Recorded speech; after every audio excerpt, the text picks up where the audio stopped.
شهر رمضان الذي أنزل فيه القرآن هدى للناس وبينات من الهدى والفرقان. محترم حضرات، بات چل رہی ہے غزوہ احزاب کے سلسلے میں.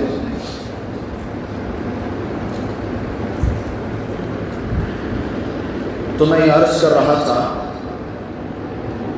کہ آپ صلی اللہ علیہ وسلم کی معیت میں 300-400 صحابہ نے تقریباً 6 دنوں میں 3.5 میل کی خندق کو مکمل کر لیا، صرف 6 دنوں میں. جب خندق مکمل ہو گئی تو پھر آپ صلی اللہ علیہ وسلم نے سب سے پہلے یہ ترتیب دی، عورتیں، بچے اور بزرگ جو لڑائی کے قابل نہیں ہیں، ان کو آپ صلی اللہ علیہ وسلم نے ایک مضبوط قلعے کے اندر اکٹھا کیا تاکہ سارے نوجوان جب یہاں کوہ سلا، جبل سلا کے پاس رہیں گے، اپنی جنگ میں مصروف، تو ہو سکتا ہے کوئی دشمن ہمارے گھروں کے اندر پہنچ جائے، ایک آدھ کوئی، اور وہ ہمارے بچوں کو، ہماری خواتین کو اور بزرگوں کو ہو سکتا ہے تکلیف دے یا پھر جان سے مار دے. تو اس لیے میرے عزیزوں، سارے ان لوگوں کو آپ صلی اللہ علیہ وسلم نے ایک مضبوط قلعے کے اندر کیا کر دیا؟ اکٹھا کر دیا، تاکہ جنگ کے دوران یہاں سے مطمئن رہیں گے تو پھر وہاں لڑ سکیں گے. ادھر 10 سے 12-15 ہزار تک کا لشکر آ گیا. ان کو بھی پتا ہے کہ یہی ایک راستہ ہے مدینہ میں اچانک داخل ہونے کا، باقی 3 جگہ سے وہ بھی نہیں آ سکتے تھے. تو وہ اس طرف مسلمان، اس طرف، درمیان میں اب صرف کیا ہے؟ خندق. کیا ہے؟ ذرا بولو تمہیں بھی. میں نے معلوم نہ نہیں زندوں میں بات کر رہا ہوں. کر کو اتوار کر کو پٹن کو جا کر ہلو تمہیں خوب کھالا کھگے تو بولے تو ہونا تو نیکسٹ اتوار کو وہاں جا کر تراویح پڑھا دیتا ہوں. کون کون کہتے پورا کٹھو کی نہ کو خالہ کا کو سستوں کو آگے کیا حضرت پٹھن کو جا کو کھولے تو حضرت مزاق ہو جائے. اللہ ہر مسلمان کو ہر خوشی نصیب فرمائے. تو میں عرض کر رہا تھا میرے عزیزوں، دشمن ادھر، مسلمان ادھر، بیچ میں صرف خندق کا فاصلہ، ٹھیک ہے. اور دشمن کو یعنی مسلمانوں کو اتنا اندازہ ہی نہیں تھا کہ بھئی 10 سے 12 ہزار یا 15 ہزار تک کا لشکر آ جائے گا. اور یہاں مسلمان کتنے ہیں؟ 3000. اس میں بھی پتہ نہیں کتنے منافق ہیں. اور ایک ہی راستہ تھا ہر رائے شمالی کا، جہاں سے دشمن کو آنا تھا، اور وہاں صحابہ نے خندق خود رکھی تھی. اب جب لشکر پہنچ گیا، انہوں نے اپنے اپنے خیمے لگا لیے. 10 آدمیوں کا یہ خیمہ، تو سوچو کتنے خیمے لگے ہوں گے. تقریباً خندق سے جو ان کے خیمے شروع ہوئے، احد پہاڑ تک ان کے خیمے چل رہے تھے. دور سے اگر دیکھیں رات کے وقت میں سارے خیموں میں چراغ جلے ہوئے تو ایک قسم کی ہیبت طاری ہو جاتی ہے. اتنا بڑا مجمع. بس ایک کمزوری تھی یہودیوں کا قبیلہ بنو قریظہ، مگر اس سے تو معاہدہ ہوا تھا کہ وہ انہوں نے مطمئن کیا تھا نبی کو کہ ہم کسی بھی حال میں دشمن کو ہمارے پاس سے آنے نہیں دیں گے. اب جب ساری تیاری شروع ہو گئی، جب جنگ کا موقع آ گیا، تو یہ جو یہودیوں کا سرغنہ تھا نا، ہوئی ابن اخطب، جس نے یہ ساری بنیاد رکھی، اس نے سوچا، کیوں؟ اس لیے تو ان کو اندازہ نہیں تھا کہ سامنے خندق خود ہی ملے گی. وہ تو اسی نیت سے آئے تھے کہ کسی طرح ہم مدینے پر اچانک کیا کریں گے؟ حملہ کریں گے اور سارے مسلمانوں کو نعوذ باللہ ختم کر دیں گے، ایک دم جڑ سے ختم کر دیں گے مسلمانوں کو. مگر جب انہوں نے خندق دیکھی تو وہ خود بھی حیران ہو گئے کہ یہ کیا ترتیب ہے.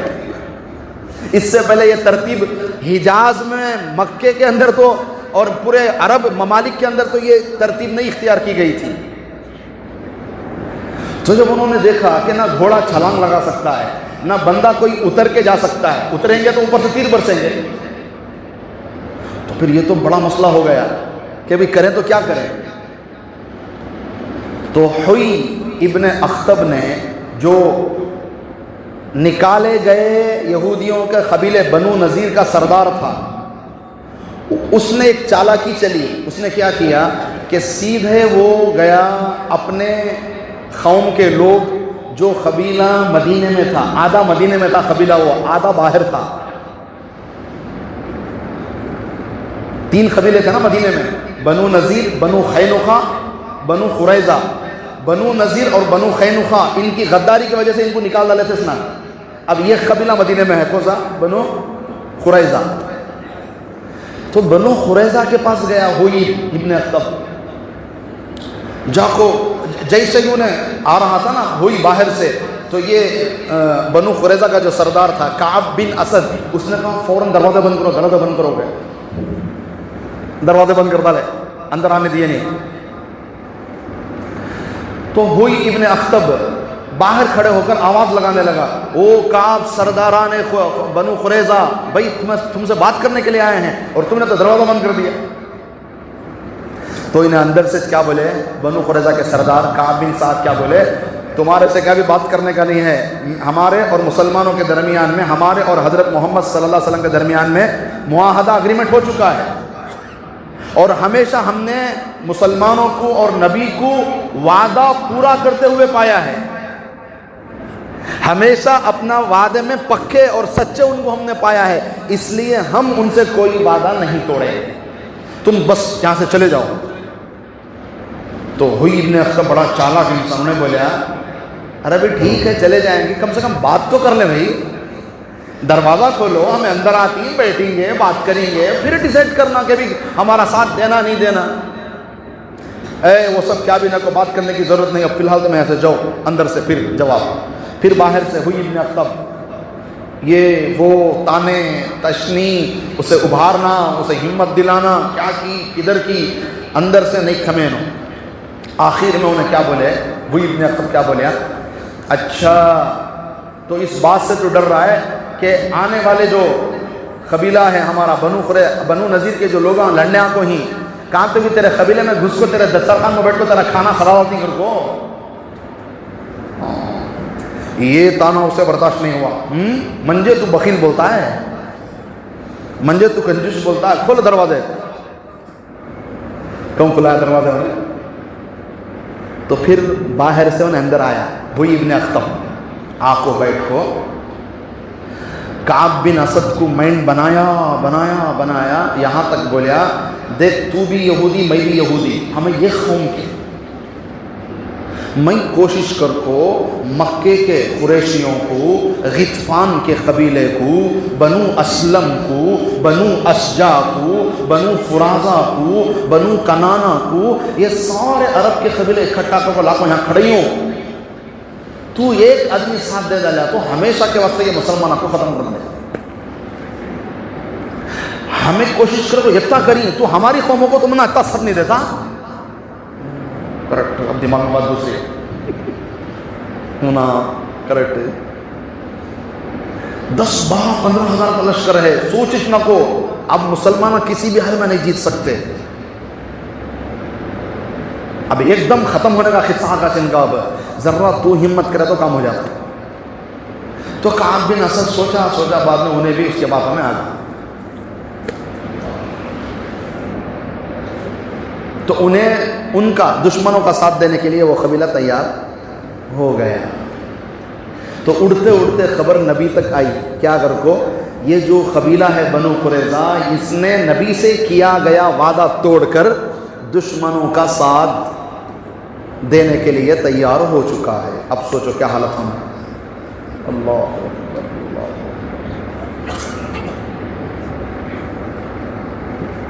اس لیے کہ یہ قبیلہ باہر ہوتا تو کوئی الگ بات تھی، یہ تو اندر ہے سنا انہیں. ایک تو باہر کا دشمن کم نہیں ہے، پھر اندر بھی دشمنوں کے تو کیا اپنی فیملیاں کو بچیں گے، عورتوں کو، بچوں کو، معصوم بزرگوں کو بچیں گے، نہیں دشمنوں سے لڑیں گے. تو فوراً آپ صلی اللہ علیہ وسلم نے اوس اور خزرج جو مدینے کے 2 بڑے قبیلے تھے، ان کے سرداروں کو بلائے، اوس کے سردار سعد بن معاذ، خزرج کے سردار سعد بن عبادہ، دونوں کو بلائے، بلائے فوراً جا کو خبر لیو بنو قریظہ کیا کی ذرا خبر آ رہی ہے، کیا کی ان کی طرف توجہ ہو رہی ہے، کہتے ہیں بنو قریظہ والوں کی، فوراً جاؤ۔ دونوں کا نام سعد بن عبادہ، سعد بن معاذ، اور دونوں سعدین مل کر گئے فوراً بنو قریظہ کے سردار کعب کے پاس، جا کو بولے بھی تم نے تو ہم سے معاہدہ کیا ہے، اب ہوئی کا ساتھ دینے کا کیا مطلب ہے، دشمنوں کا ساتھ دینے کا کیا مطلب ہے؟ تو اس بنو قریظہ والے اس کا تو مائنڈ بنا دیا تھا نا انہیں، تو کعب بن اسد نے کہا کون سا وعدہ، کون سے مسلمان، نعوذ باللہ، کون سے محمد، کوسا بھی نہیں کرے میں وعدہ کرتا پھر گا۔ اب بات تو پکی ہو گئی کہ انہوں نے وعدے کو کیا کر دیا، توڑ دیا، وہ بھی کوسا ٹیمپو توڑیا۔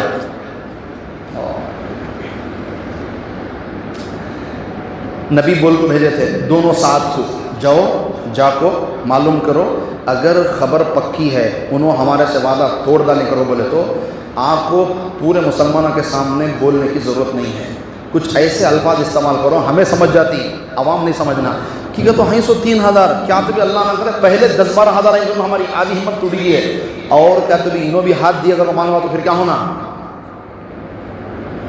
تو پورا نبی سمجھا کو بھیجے تھے، تو انہوں 2 جنے آئے، صورتاں اترے ہوئے ہم 2 جنے کے، آپ کو گول مول کر کو بولے، جس سے نبی سمجھ گئے کہ بنو قریظہ والوں نے وعدہ کیا کر دیا ہے، توڑ دیا ہے۔ اب کتنی دیر کر کو بات چھپاتی، ہوتے ہوتے شام ہوئے تک آپ پورے 3000 مسلمانوں کے لشکر میں بات پھیل گئی، بنو قریظہ والے بھی وعدہ توڑ ڈالے۔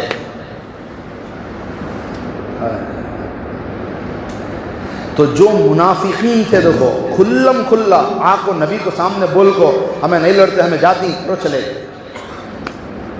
ذرا مسلمانہ ڈر گئے، اے نبی جی میرا گھر ذرا نیچے ہے سو دیوار کمزور ہے، دشمن گھس جاتا میں چلے جاتا۔ یقولون ان بیوتنا عورہ، قرآن پاک کے اندر 21ویں پارے کے آخر میں سورہ احزاب میں اللہ پاک فرماتے ہیں وَإِذْ قَالَتْ طَائِفَةٌ مِّنْهُمْ يَا أَهْلَ يَثْرِبَ، مدینہ کا پرانا نام کیا، یثرب، لَا مُقَامَ لَكُمْ فَارْجِعُوا وَيَسْتَأْذِنُ فَرِيقٌ مِّنْهُمُ النَّبِيَّ، آ کر ایک ایک کر کے نبی سے اجازت لینے لگے، کیا کہہ کر، یقولون ان بیوتنا عورہ، ہمارے گھر میں کوئی حفاظت کرنے والا نہیں، ہمارے گھر کی دیواریں کمزور ہیں، ہمارے گھر کی دیواریں چھوٹی ہیں، یہ ہیں وہ ہیں، ادھر کے ادھر کے بہانے بنانے لگے۔ اللہ فرماتے ہیں وما ہی بعورہ، ایسا کچھ بھی نہیں تھا، ان یریدون الا فرارا، ان کا مقصد تو صرف جنگ سے بھاگ جانا تھا۔ رات ہوتے ہوتے نکلنا لوگ شروع ہو گئے، واپس اپنے مدینے کے اندر جانا شروع ہو گئے، اپنے گھروں کے پاس، لڑائی کی جگہ سے جانا لگے، ایک ایک کر کو ایک ایک کر کو کھلم کھلا منافقان بول کو نکل گئے، اور ادھر سے مسلمان بھی تھوڑا ہمت کمزور، انہوں بھی کمزور پڑنے لگے، ہوتے ہوتے ہوتے کیا ہو گئے، جب اگلے دن کی صبح ہوئی تو 3000 میں سے صرف 300 صحابہ موجود تھے، اور سامنے کتنا بڑا لشکر ہے۔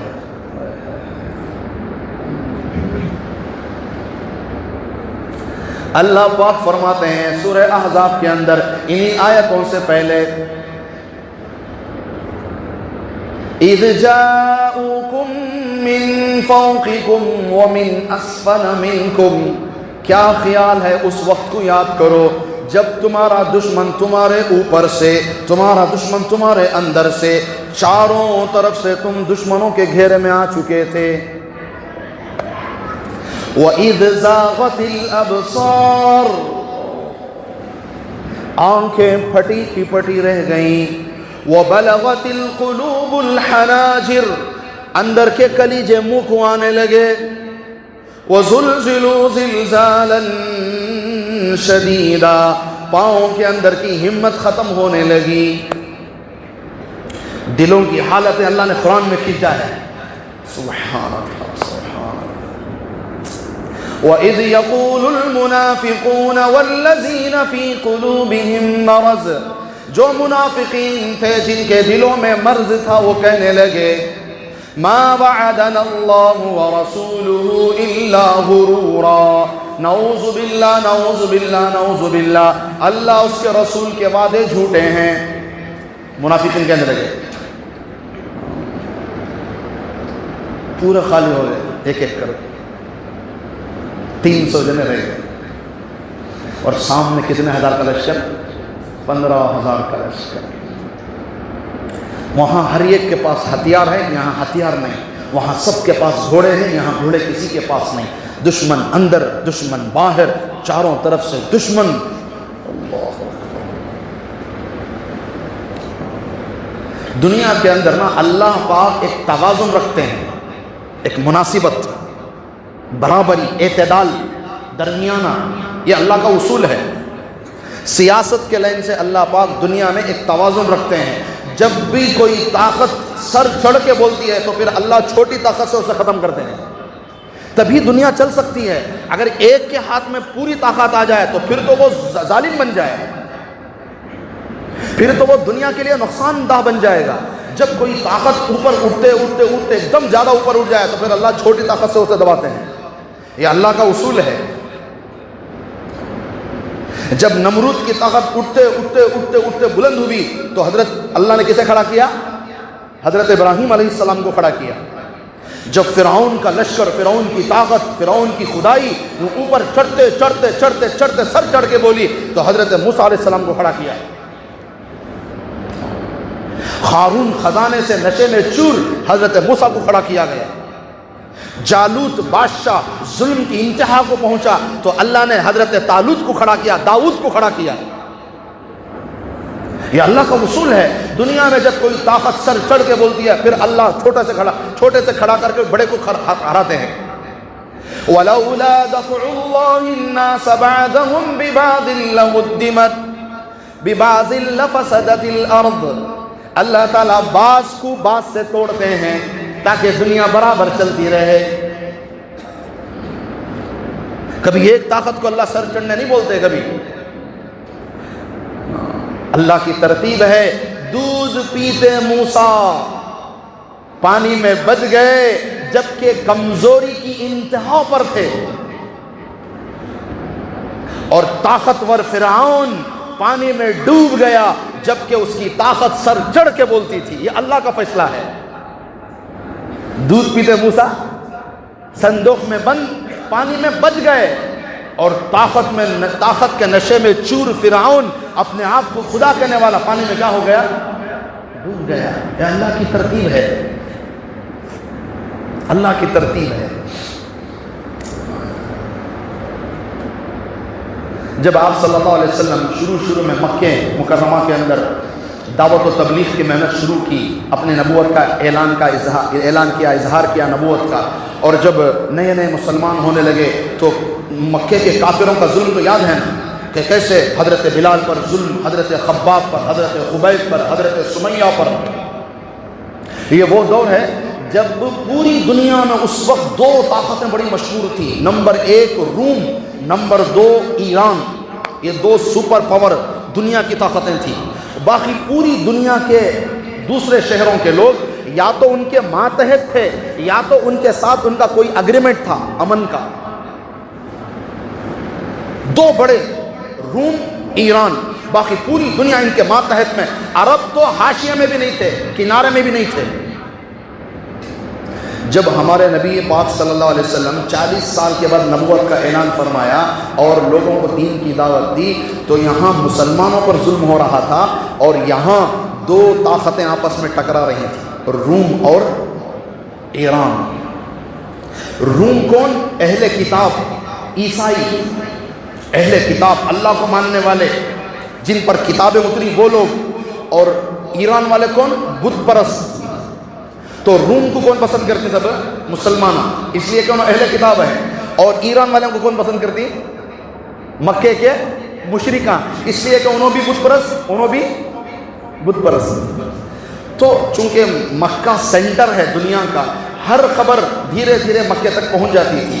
تو مکے والوں کو معلوم ہوا کہ 2 بڑی طاقتوں کے درمیان میں لڑائی جنگ شروع ہو چکی ہے, روم اور ایران کے درمیان.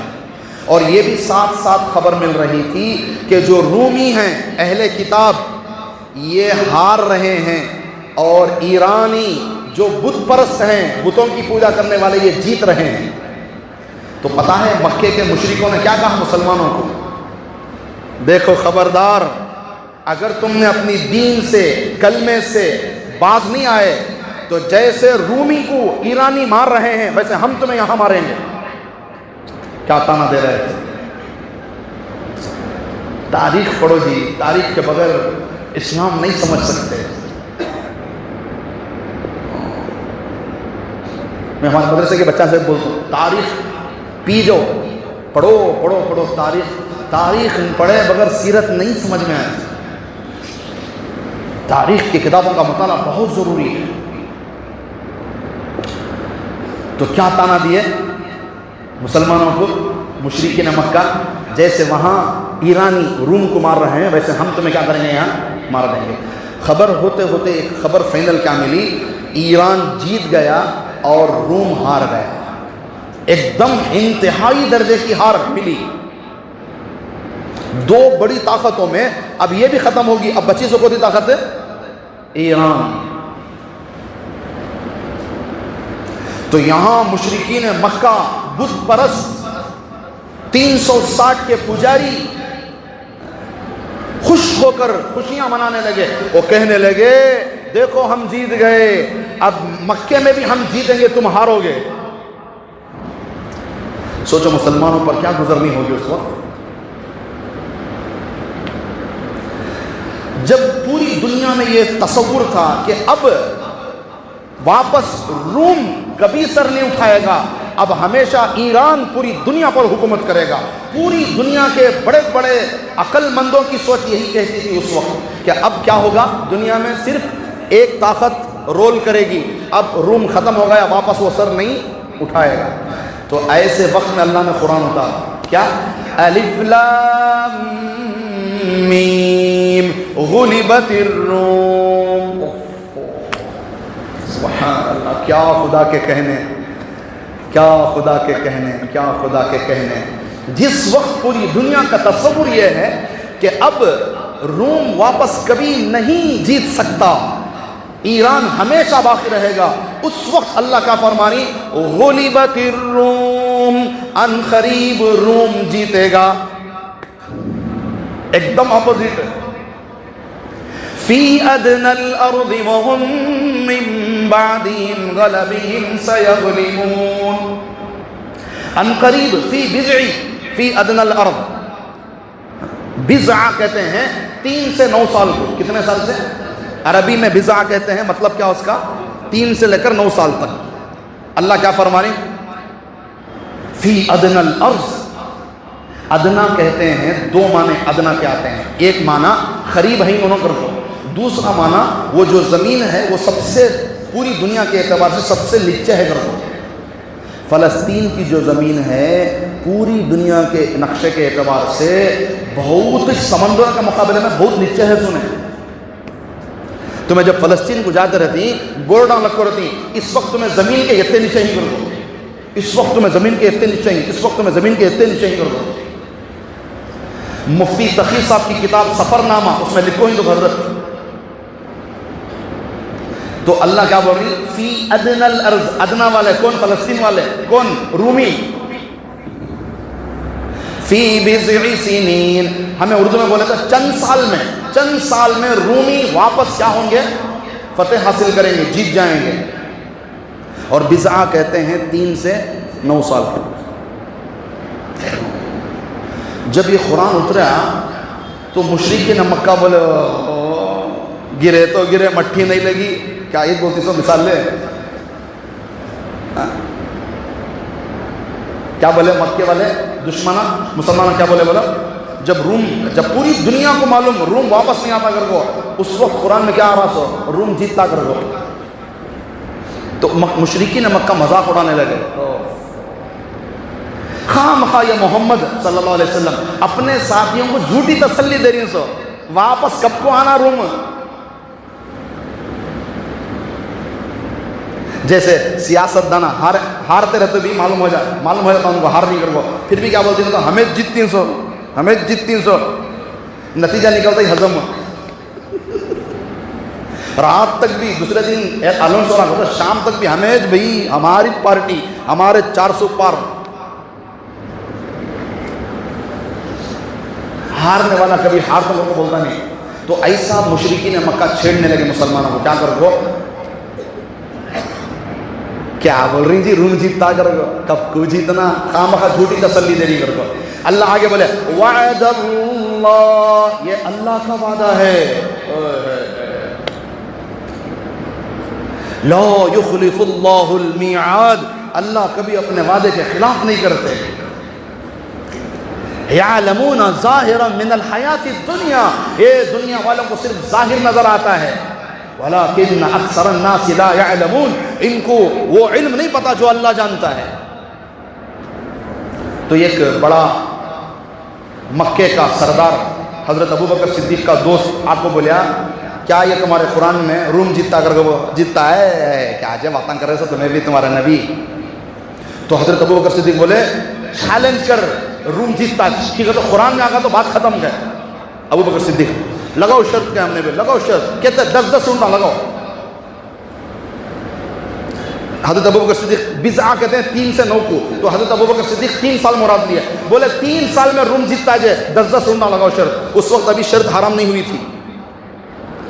ایک اونٹ کو زمانے میں ایک مرسیڈیز خرید حضرت کا قیمت اس کی 10 اونٹا کرو، بولے تو کتنی بڑی رقم۔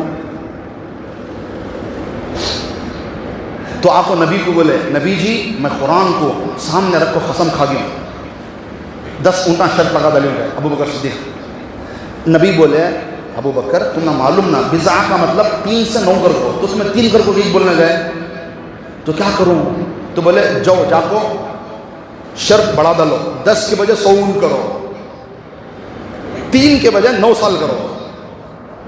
تو حضرت ابوبکر صدیق گئے جا کو بولے باپ شرط بدل گئی، کیا 3 نہیں 9 سال تک؟ انہیں بولے 9 نہیں 900 سال لیے تو بھی رومی آگے آتا نہیں گیا، 9 سال پکڑ بس تو 9 سال کا ٹائم 100 اونٹ کا ہے۔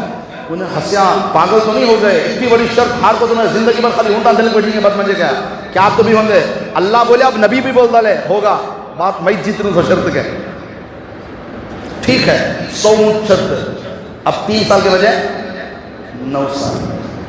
سال گزرتے گئے، 1 سال 2 سال 3 سال 4 سال 5 سال 6 سال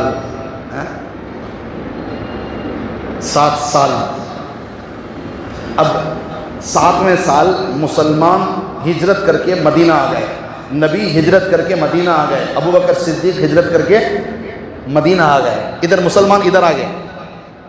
8واں سال گزریا، اب فائنل آیا 9واں سال، کیا آیا 9واں سال آیا۔ ادھر جنگ بدر کی تیاری اور ادھر رومی اپنی بچی کچی طاقت لے کو پوری تیاری میں ریڈی، اچانک ایران کو حملہ بولنا پڑا۔ ایرانیاں نشے میں چور، کون بھی نہیں آتا اب ہمارے آگے کرو، جیسا آج ایک ملک والا ناچ رہا نہیں، ادھر سے ادھر ادھر سے ادھر خود کو رکھ دوڑ رہا ہے، ہمیں کیا ہونا کرے جگر کو، کیا بھی نہیں ہوتا اس کے ہاتھ سے، ایک درجنے کو مار ڈالا تو انہیں سمجھ رہا میں جیت ڈالا کر دو۔ یہ سب اللہ کی حکمت ہی ہے، جب انہیں ناچنے کو اوپر آ رہا دیکھو، اب کوئی نہ کوئی اللہ کی طرف سے آتا ہے جو اسے دبا کو دکھاتا تو دنیا ہو جائے۔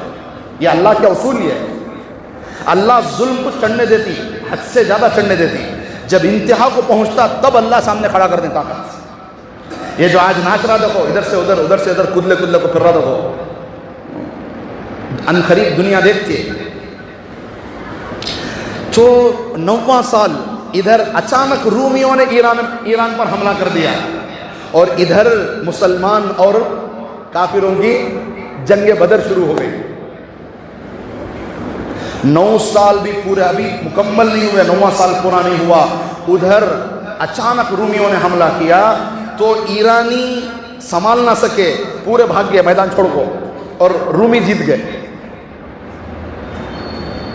اور ادھر مسلمان جیت گئے۔ سبحان اللہ، کیا بولے تھے سو مشرکین مکہ، جیسا روم کو ختم کر رہی ہے ویسا ہمیں تمہیں ختم کرتی کہتے۔ اللہ کیا بولے ان قریب روم کو بھی جتا دی، مسلمانوں کو بھی جتا دی۔ سبحان اللہ۔ تو 9 سال پورے ہونے سے پہلے اللہ نے اپنا وعدہ پورا فرمایا. ادھر روم پاورفل بن گیا اور ادھر مسلمانوں کی ایک طاقت ہو گئی. بدر جیت گئے, ایک ہمت آ گئی ان کو. تو میرے عزیزوں, میرے بھائیوں, دنیا کا اصول ہے, اللہ دنیا کو یوں ہی چلاتے ہیں کہ ایک طاقت جب پنپلے کو آلے کو رہتی ہے فل آجا کو مہیچ اور کون بھی نہیں کرتی نا, تب اللہ کی ضد بھی کھڑا کر دیں, کھڑا کر کے اسے توڑتی. وَلَوْلَا دَفْعُ اللَّهِ النَّاسَ بَعْضَهُمْ بِبَعْضٍ